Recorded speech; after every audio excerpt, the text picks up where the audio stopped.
or less complete. So that study we just created, we could opt into it. But let's talk about some of those choices we made and glossed over for what items we need to specify. Any questions about what we've seen as I call up this bit of an overview? Any questions? That idea of creation. Okay? Creation of a study, provide the code, people can opt in. It almost couldn't be simpler as far as those basics. Okay? Okay. So now let's go talk about the data streams and so on. Okay, so we saw that we needed to specify the data streams we want. How do we know the implications between them? So you've seen this ethic IF, and as Mohammed noted, there's an iPhone version now available. You'll get a glimpse of that later in terms of the specifics. As we've noted, there's diverse sensor modalities and other types of background information captured, as well as context-triggered and user-triggered questionnaires here, as well as some extra modules. Like you may have noticed, there's a smartwatch, the Empatica smartwatch elements. There's browsing behavior, app usage, etc. Okay? A little bit about how that data comes back. This is referred to. So the data that's returned to the server, it's connecting via either Wi-Fi or Bluetooth. And if you go to your app here, you should be able to go in the Ethica app on the upper right-hand corner of that app. There's a little settings button. Do you see that? Little settings button. And if you press that, you can actually choose your upload via Wi-Fi only. Okay?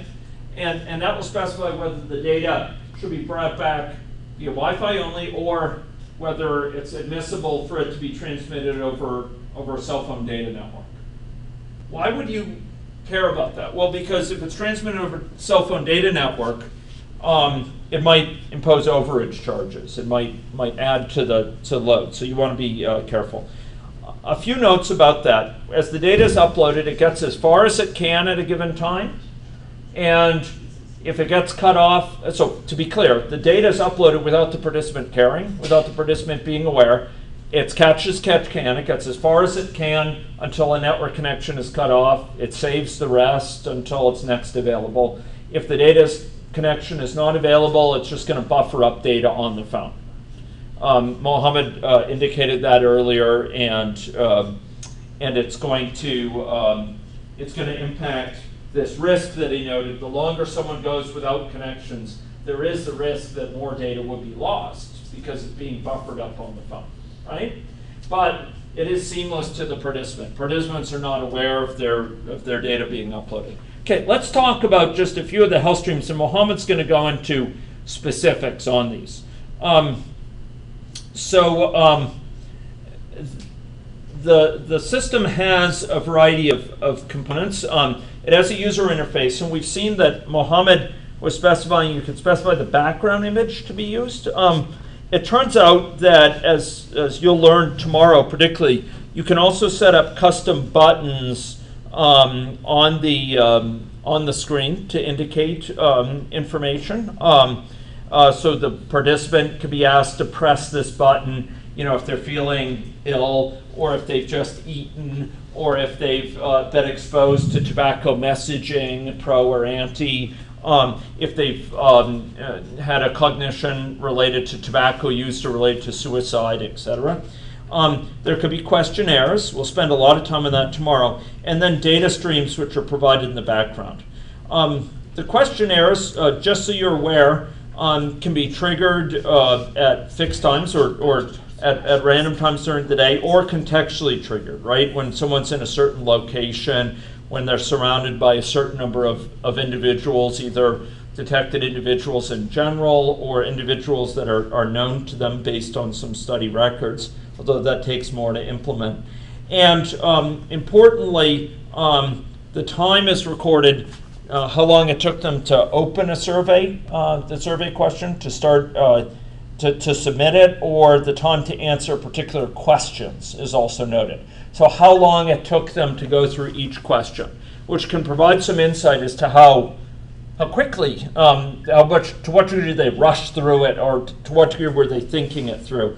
And there's audio and camera support. So this is an example of the sort of surveys that could be filled out here. I don't think you've seen examples of this yet, but you'll see lots of them as you look through the sample studies, or and you press some of the buttons there, or as you define your own. Yeah. Yeah. The information in consent process is done at this stage as well as you open that, or is this Okay. required? So that's a really interesting question. There's an eligibility survey, which is we'll used get to to this test eligibility. And then as far as consenting, we have generally done that with an external mechanism, but Mohammed can comment on that more. So in other words, like the consent process, asking, are you willing to have this information be recorded? Do you want to comment on that? So for the consent, as Nate said, most of them so far that we have done, with exception of one, with the exception of one of the studies, is being done in person. Because paper and pencil, they come and they sign it. But one study did not want to do that because it was a limitation for them, and they simply phrased their ethics application in a way that they can use the materials they show in the description section that you saw as the consent material. So people pressing register means that they have read that material and they have consented to that. So that's one of the forms that they have used. Now there are ways that that you can make sure they're eligible, like through using a separate survey, asking them a few questions, and based on the results of that, you can decide whether they should be given the option to join or not. I'll talk in more details about the eligibility survey, the entry survey, and so on, the different steps of the enrollment that you would normally do in person, how you can do it inside the app. But generally there are 3 steps. One is their eligibility screening survey, whether they're eligible or not, the consent form, like the content that they should see as part of the consent process, and the third one is the entry survey, the baseline survey. And after these 3, then the process continues to the end. There are other types of surveys as well that we discussed this. Yeah. So just very briefly, because we're going to spend most of the time here on the data streams, the sensor data streams Mohammed's going to be presenting.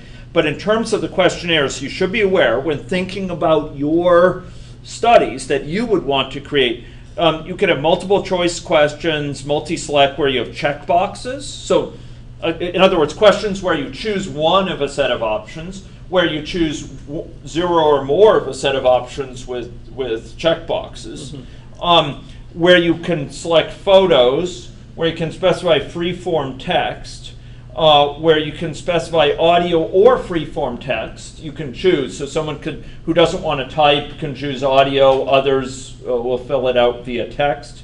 You can record audio as part of a question type. So if you want to allow someone to explain, give an audio explanation, there's a visual analog scale where you have a little slider and can slide that.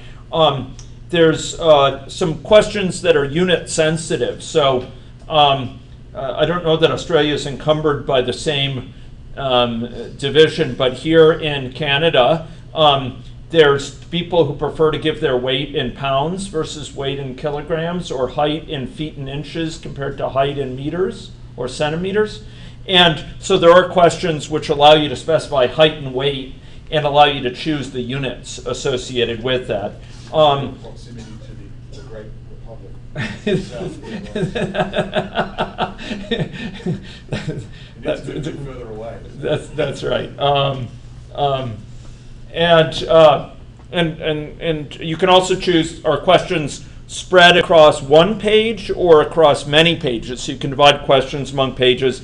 You can have skip patterns. Mohammed has put in, I think, some support for variable substitution. And then timing information recorded on, well, I said answers to each question. Yeah. Along with that goes the fact that you can hitch surveys up to buttons that trigger them. So you could have a button that triggers a survey. That's how that works. And that that it may trigger, an informational survey question, but it may also trigger a request to take a photo. So you have a button that says, I'm eating food, and it asks you to take a photo of the food. Or you have a button that says, I'm taking my insulin, and it asks you to photograph the dose that you're taking. Or I've just taken my blood sugar, and you take a photo of the blood sugar reading. Or I've weighed myself, and you take a photo of the scale. So you can have buttons here, and those call up questionnaires. Okay, so you'll have for different surveys, you'll have different questions. I'm going to skip this. I had a bunch of examples here, but I think I'll skip through it in interest of just saying. Maybe we'll come back to this.